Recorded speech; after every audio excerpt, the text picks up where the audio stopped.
This is City News. City News. City News. Residents in Willesden Green say they're worried about a new bingo hall normalising gambling for young people.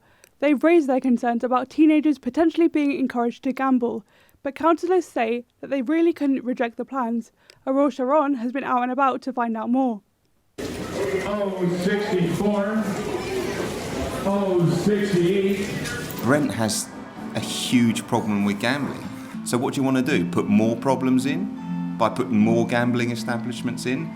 Zawa's local campaigner Adrian Mayati, who's concerned the bingo hall will increase gambling problems. Brent is one of the boroughs with the highest number of betting places and double the amount of people considered high-risk gamblers, according to charity Gamble Aware. We met in a local cafe.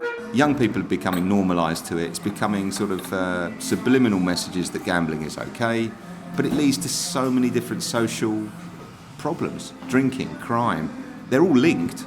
As a community, we are really concerned about this and we really want a change. Labour councillor Saiklin Chowdhury said he did not want the bingo hall to settle in Willesden, but current legislation means the council could not oppose it. Local councils don't really have the power to object to these premises, whether they're bingo halls, casinos, because the legislation and the Gambling Act and all that stuff is very outdated. What is needed is for ministers and Secretary of State to give a top-down view of this is the urgent reform in national legislation. The bingo hall will replace the last bank in the area.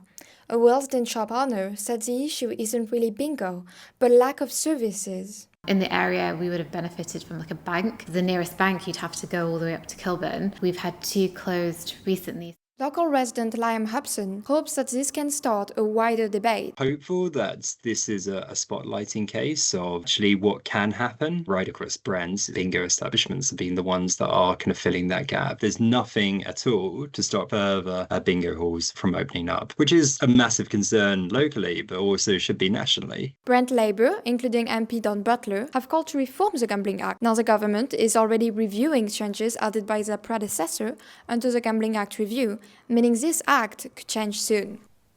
That was Aurora Sharon reporting there.